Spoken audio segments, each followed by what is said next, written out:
Welcome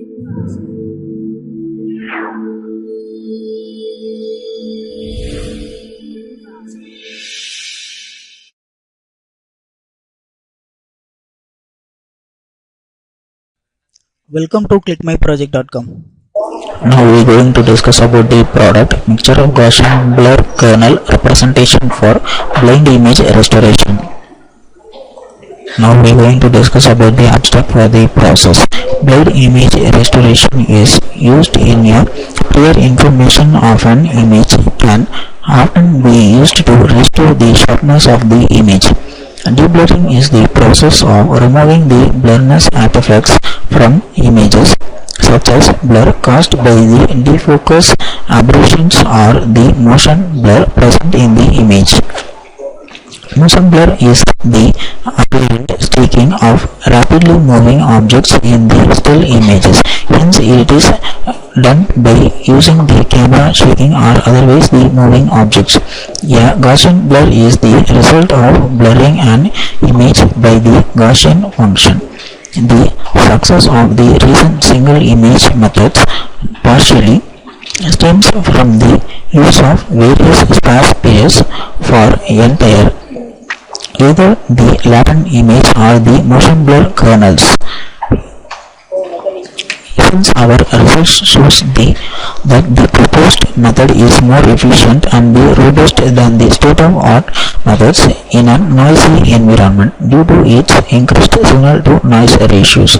The resultant image is completely the blur-free image, hence we can eliminate both the Gaussian blur as well as the motion blur present in the image. After the elimination of these two blurs, the estimation is done by using the performance like Pearson and MSE.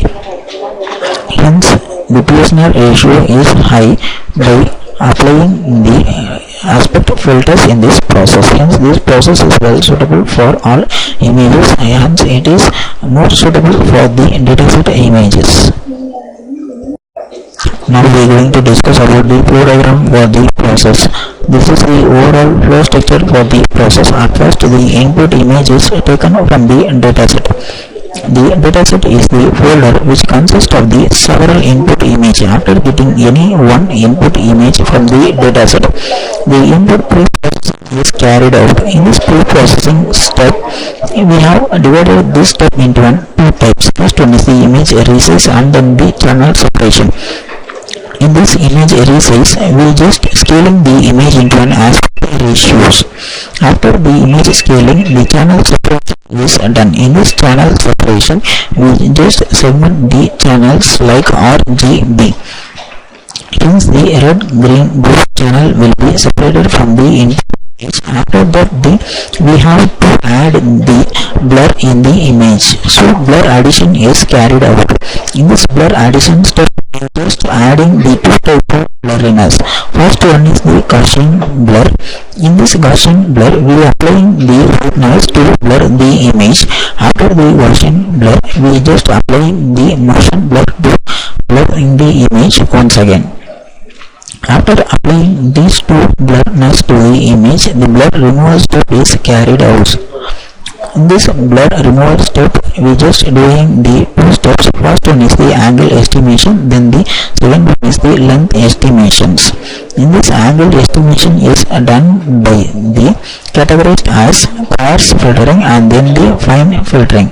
That is the coarse angle estimation, then the fine angle estimation. By these two types only, we just estimate the angles of the image, then the length estimation. The length estimation is carried out by the two types of estimations like the Fourier estimation and then the Radan estimation. After applying these two estimations, the length estimation result will be comes out. After comparing these two results, we just remove the blurriness in the image. After the blur-free image, the performance is estimated for like SNR, MSE, then the score versus the angle of estimation will be plotted as a graph. Now we are going to discuss about the initial running procedure for the process. At first, 2015 and change the current directory. If you want to execute the code means Just right click in the main.yam file and select the option run. Now the initial QA design was open. You can see the push button as an read image to get the input image from the dataset. Then the display region is given here.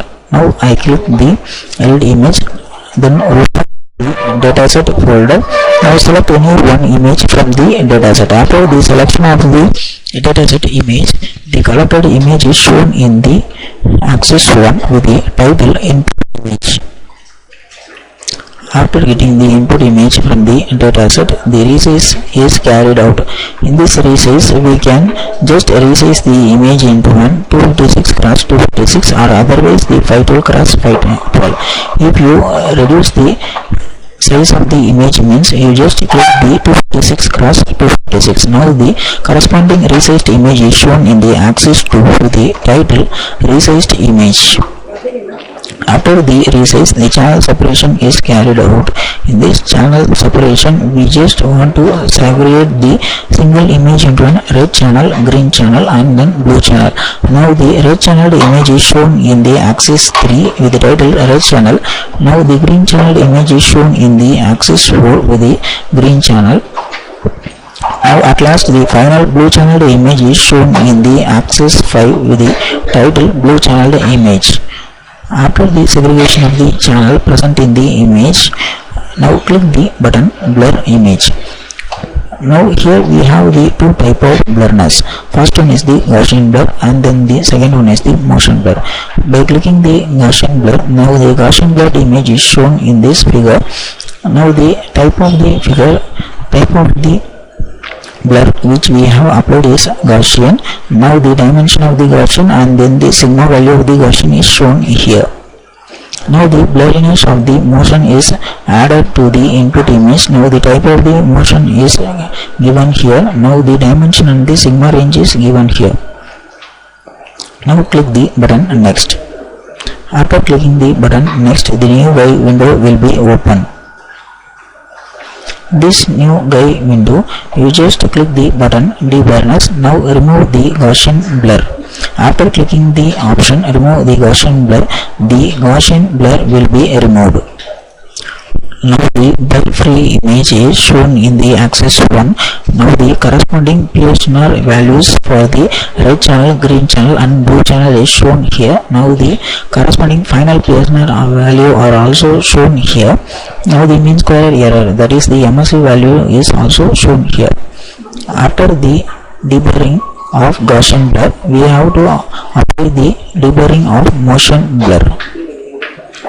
Now the motion blur are also removed from the image. Now the resultant image is shown in the axis 2. Now as it is similar to the first previous step, the initial PSNR for the red, green and blue channel is shown here. Then the mean square for that is shown here. By this performance only we can justify our process is efficient. After that the performance analysis is click. Now the corresponding graph will be shown.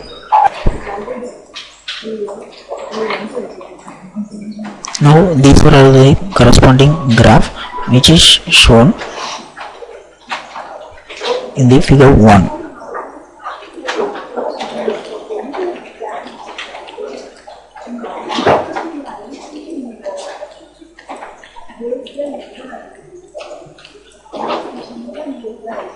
Now this graph is plotted between the RMSE value, shear value versus the angle length value. Thanks for watching this video.